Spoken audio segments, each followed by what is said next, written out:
Hello, Tito Jeff here, Ormoc City, Leyte, the Philippines, in my magnificent office here at the house on Melbourne Street in Barangay Mejia.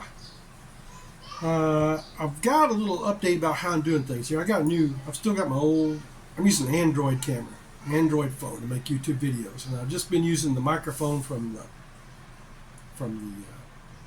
phone.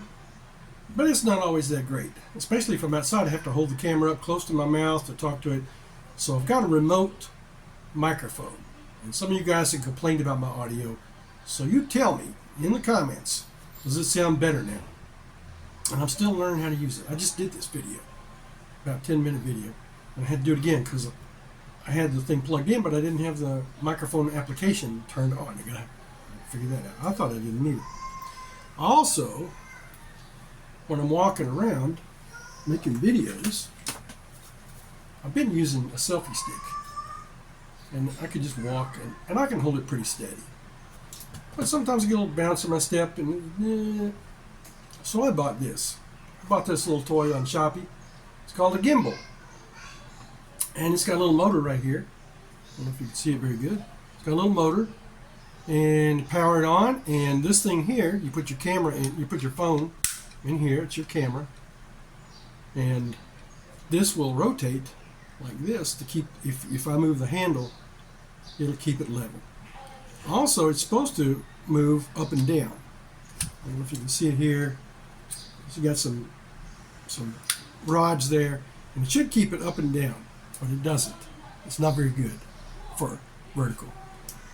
And plus, it's got a little shake right here. This thing right here, it's supposed to be a selfie stick, and that's not very good. It's also supposed to be a tripod, and the tripod really sucks. So I wasted about $10 on that. So I'll just use my selfie stick.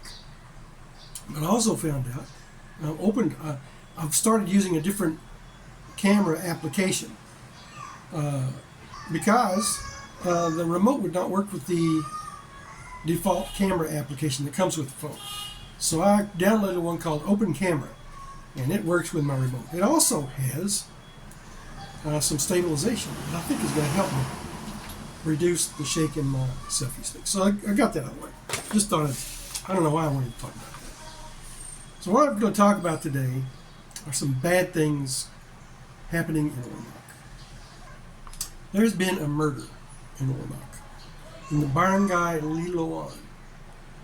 An American guy and his wife, Thomas Lombard and Sarah Lombard. I don't know how old they are. I think he was about 80 maybe. One of my friends here, Richard, he knows them, has met them. He says he's a real nice guy, and he said he had talked about having trouble with someone after being involved in an automobile accident. So I kind of wonder if this has something to do with that. But the police are saying the motive was robbery, money. So they were robbed. The house was turned upside down, and they took money and maybe some other stuff. I don't know.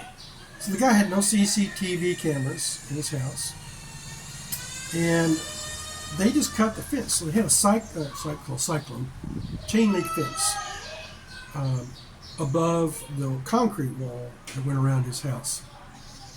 So the concrete went up about 4 feet, and then they put cyclone on top of that, or chain link on top of that. Well, the robbers cut the chain link, cut a hole in it, and that's how they made entry. And I don't know how they got in the house, but they did. Now, let's see what else. They had no neighbors. That's the other thing. They're out in a remote area, no neighbors. So if the robbers are making a lot of noise, nobody's going to hear it. There's not going to be any dogs barking. Apparently the American guy didn't have any dogs to wake him up. So here, I hear my little buddy in the background. He's crying out. He's unhappy about something. JJ. So here at my house, when I first heard about this, I was a little concerned. But I got to thinking, okay, so I have neighbors on 3 sides of me. In the back, there's a vacant lot. And we have cyclone chain link fence across part of our fence in the back. But that would wake up the dogs next door and maybe the neighbors. So somebody would probably hear that.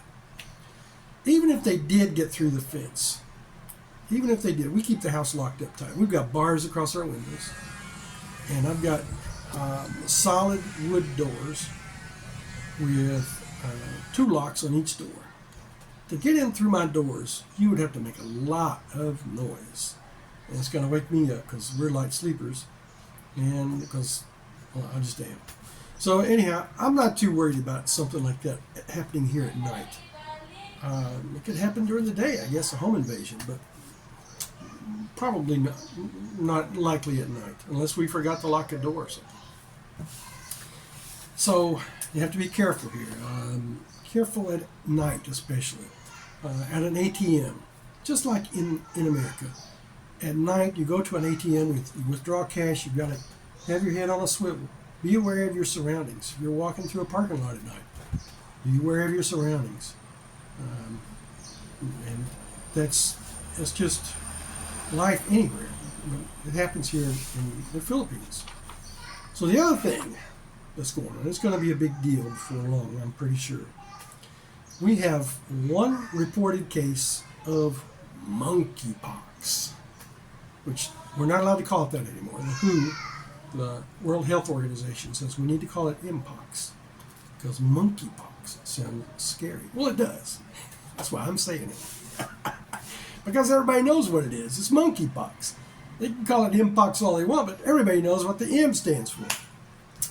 So it's similar to smallpox and the flu. You get fever, chills, aches and pains, and you get some little bumps show up on your skin, and sometimes they break open, and that is how it is spread, by skin-to-skin contact. That's the most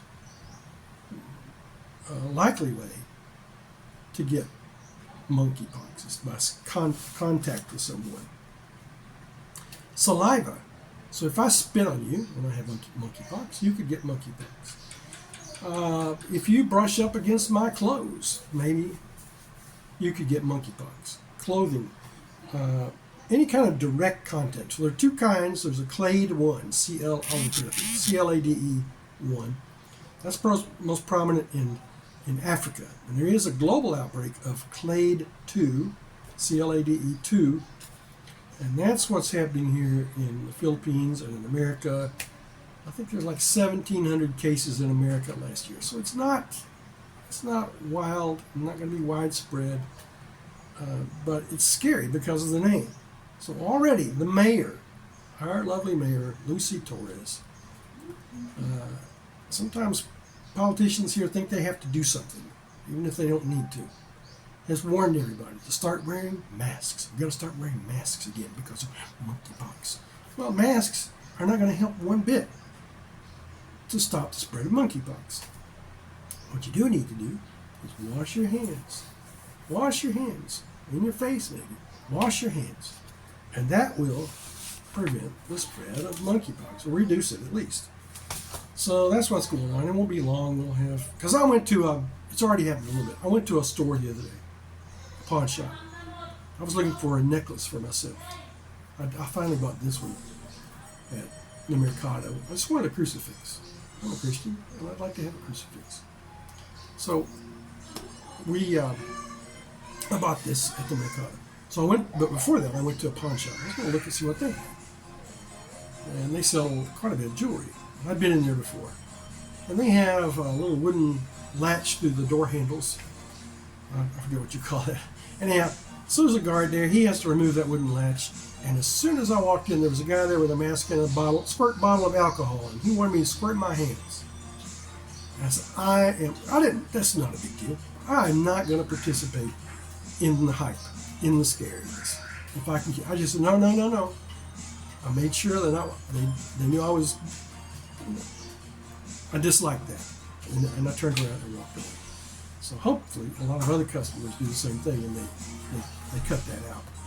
Now, there are some places here that could use a little prevention, like at McDonald's and Jollibee. Now they have these kiosks now where you can't walk up to the counter and give your order. You got to go to the kiosk and punch on this flat screen. It's like a big cell phone with a glass screen, and you punch.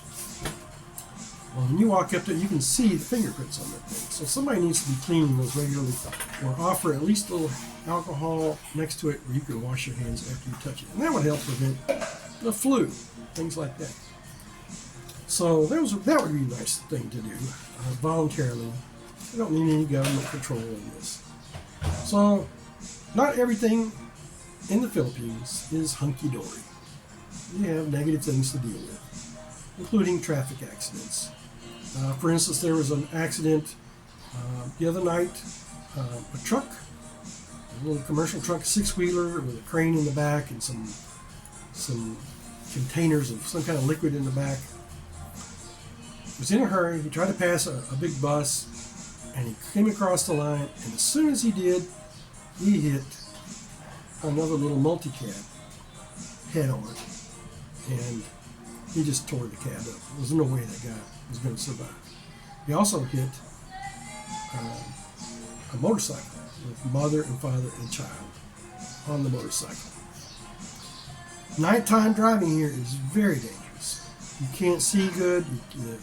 People drive without lights. They don't work, or they're weak. Sometimes you got a guy with one headlight, and he looks like a motorcycle. You don't know what's going on. So you got to be very, very careful at night. Plus, this guy had been drinking, so he's in jail now, where he belongs.